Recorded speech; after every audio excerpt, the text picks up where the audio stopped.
Okay guys, so ito na nga yung game plan natin for today, no. So ang nangyari kasi guys ngayon is plan natin magdagdag ng surge protection device dito sa terminal ng ating solar panel.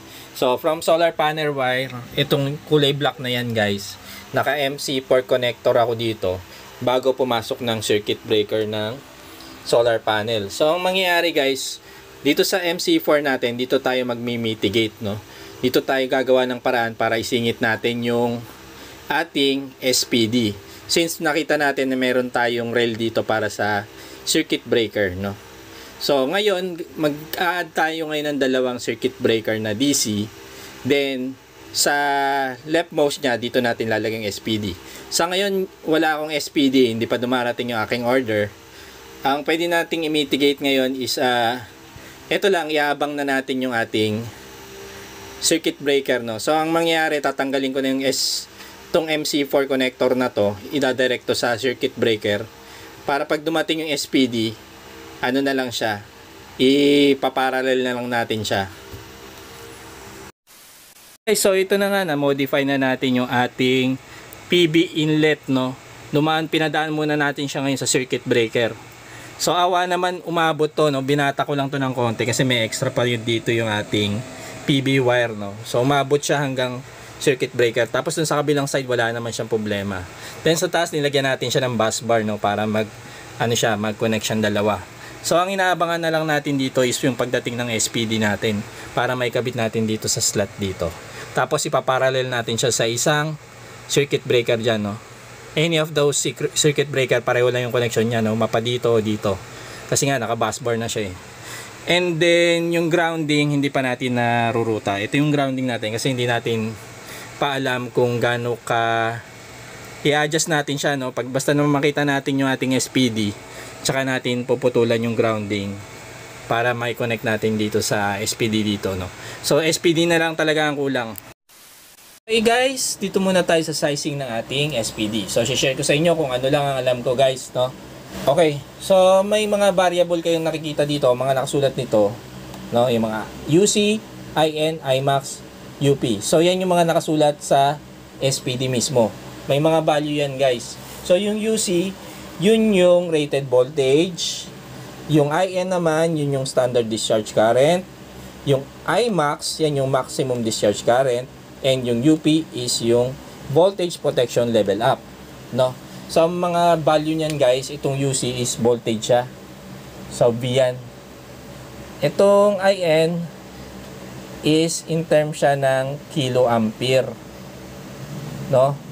Yung IMAX, ayan is current din yan, kiloampere din yan. And yung ating UP is, dahil nga siya ay voltage protection level up, siya ay kilovolt. No? Okay? So, masyadong maraming titignan, di ba? Kung titignan, kung ano nyo, susumahin nyo. Pero sa sizing ng ating SPD, ang tinitignan lang natin is itong dalawa. UC and IN. No? Mas more nga sa UC lang eh. No? So, explain na natin yung UC. Yung UC is rated voltage. Ang UC, sa pagpili ng UC is kailangan, check nyo muna yung BMP ng inyong solar panel. Ano yung BMP ng solar panel? Yun yung maximum system voltage nya, BMP. So bakit ko nasabi? Kasi meron siyang makakapekto sa sizing ng ating UC, yung BMP, no, ng solar panel. So makikita nyo yun sa likod ng inyong solar panel. So ang condition nya is BMP must be greater than UC, and UC must be larger than BOC. So, ano yung BOC? Open circuit voltage. Okay, so yung BMP guys, yun yung, sabi ko nga, maximum system voltage. So, ang mga normal value niyan sa mga maliliit na solar panel, like 120 watts na Bosca, yung sa akin, 600 volts siya. So, sa mga much larger solar panels, nasa 1,000 volts siya. So, lagyan natin ng value, no, para malaman nyo kung paano mag-size. So, Halimbawa sa akin, sample ko, ang BMP nung akin, ng solar panel ko is 600 volts. So, 600 volts. No? Must be greater than UC, no? BOC, alam mo rin yan guys, open circuit voltage yan. So, kung halimbawa, meron kang open circuit voltage na per panel is 22 volts, then naka-series ka, 4 na panel. So, let's say, lagyan natin ng value na 88 volts. Ayun guys, may idea ka na kung anong pwedeng maging value ng UC. Since alam mo nga na may BOC ka, alam mo yung value, may BMP ka, alam mo yung value. So, any value in between yan, pwedeng gamitin as SPD sa system mo guys. Ngayon, pero ang isasuggest ko, mas maganda sana kung yung UC value na mabili mo ay mas malapit yung value niya sa BOC para mas more na mag-trigger, mag-work yung SPD sa yung solar setup. Ito palang nilagay kong value dito. Ito yung actual na value ng BMP ko sa solar panel. And ito rin yung BOC ko. So, ang napili ko palang, nabili kong UC value is 500 volts. Okay? So, ayan. So, pasok siya dun sa criteria na nilagay ko. No? Mababa siya ng 600 pero mas mataas siya ng 88. Hindi lang ako, ayun, kasamaang palad lang, hindi ako nakahanap ng much closer dun sa 88 volts na BOC natin. So, ang napili ko is 500 volts UC. Tayo dito sa IN, no? Yung IN natin is yung ating standard discharge current. Isa sa paraan para makita natin yung lifespan or para malaman natin yung lifespan ng SPD nyo is yung sa pamamagitan ng IN. So, mas mataas yung value ng IN guys, mas mahaba yung buhay ng SPD nyo. So, normal value niyan guys is 20 kiloampere and 40 kiloampere. So, yung nabili ko pala guys is 20 kiloampere. No? So, itong dalawang to, sapat na to guys para ma-size nyo actually yung SPD na kakailanganin nyo. No? Itong maximum discharge current guys at saka itong voltage protection level up, hindi na tayo masyado magdidigin dito sa dalawang to guys. Pero kung talagang gusto nyo talagang malaman yan, pwede naman tayong magbasa, maghanap tayo ng mga resources para mas more na maintindihan natin itong mga value ito. Guys, so dumating na yung order natin na SPD. Ito na siya guys, no? So ang binili kong spec is yung UC na 500 volt DC. So pwede na natin siya ilagay dito sa ating circuit breaker sa panel side, no? And since dumami na yung circuit breaker natin dito guys, so bumili na rin ako ng additional na breaker box. So ilalagay ko muna yung breaker box dito, no? Tatanggalin ko yung dati niyang rail dyan, and tsaka natin lalagay yung SPD. At ito na nga guys, so nakabit na natin yung ating bagong circuit breaker box. So sa ngayon guys, nilagay ko na yung ating mga kailangan na component sa loob, no? Ito yung AC circuit breaker natin. Dati na to, no? Ito yung circuit breaker natin doon sa line na bumaba sa ground floor, no? AC to. And then ito DC, ito yung circuit breaker natin sa ating solar panel. And ito yung bagong bili natin na SPD nga, surge protection device. So sa ngayon guys, hindi ko pa siya na hook up doon sa ating circuit breaker, no? So papakita ko sa inyo yung wiring diagram niyan.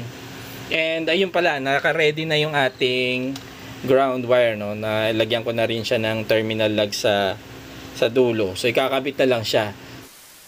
Alright guys, dito muna tayo sa ating wiring diagram. So ito yung ating wiring diagram from solar panel up to solar charge controller. So nakita nyo naman, positive and negative. Positive is red and negative, nilagyan ko na lang blue yung aking pentel na ginamit dito for the negative wire, no?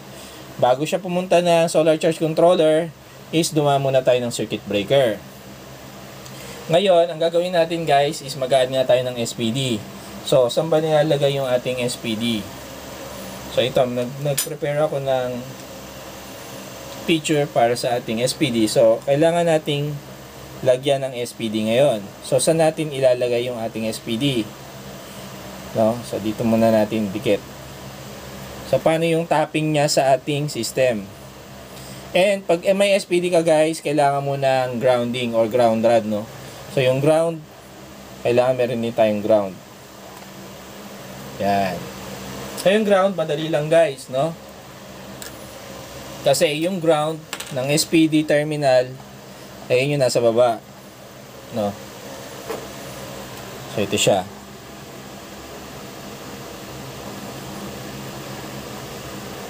Yan. Papunta to sa ground rod guys, no?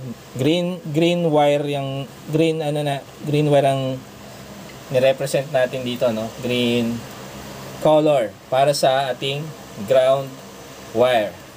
Ngayon, saan itatap yung ating positive and negative terminal ng SPD? Actually, may battle dito guys. It's been an issue whether saan itatap yung positive and negative ng SPD, no? So, may nagsasabi na dapat daw dito sa input ng ating circuit breaker. May nagsasabi naman na doon tayo kailangan sa output, no? Bago pumunta ng solar charge controller. Doon magtatap yung wiring ng positive and negative na terminal ng SPD. So, ang consequence lang, pag tinap mo dito guys, sa input ng circuit breaker, pag nag-activate ng surge yung ating SPD, magsha-short circuit yan, hindi natin mapoprotektahan yung ating panel. Kasi hindi siya dumaan ng circuit breaker. So, ang suggestion ng karamihan is ang tapping ng SPD ay sa output ng ating circuit breaker. No? So, ibig sabihin ng output, dito yan guys. Dito ka magtatap. No? Ang tapping yan, dito.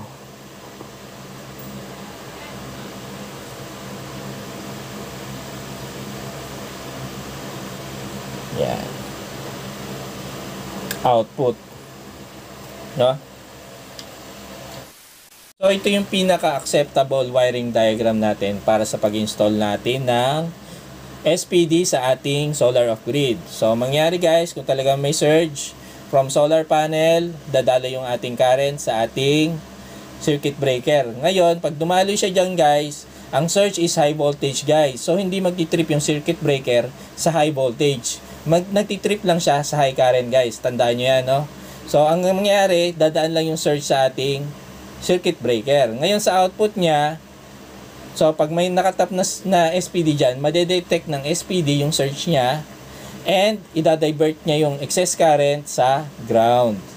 So, there's a big possibility rin guys na pag may surge, itong positive and negative terminal na to is short circuit siya. So, pag nag-short circuit siya ngayon, doon na mag-work yung ating circuit breaker para putulin niya yung ating source, which is galing sa ating solar panel. So, protektado natin yung ating system.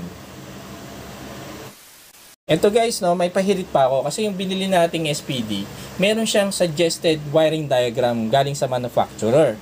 So, dun sa wiring diagram na yon, ang nangyari is from solar panel, dumaan muna siya ng, instead na circuit breaker to guys, fuse ang ginamit niya dito sa positive and negative. Then, yung output ng fuse, yun yung nagparallel sa ating SPD. After the tapping ng SPD, bago siya pumunta ng solar charge controller, meron siyang circuit breaker. So, gusto ko sanang sundin yun guys, no? But instead na fuse, etong part na to, gusto kong i-keep na yung circuit breaker sa solar panel side, no? Bago mag-SPD. So, ang mangyayari ngayon guys, is maglalagay na lang ako ng additional circuit breaker malapit sa ating solar charge controller. So, ganyan na mangyayari sa ating wiring para sa ating SPD connection.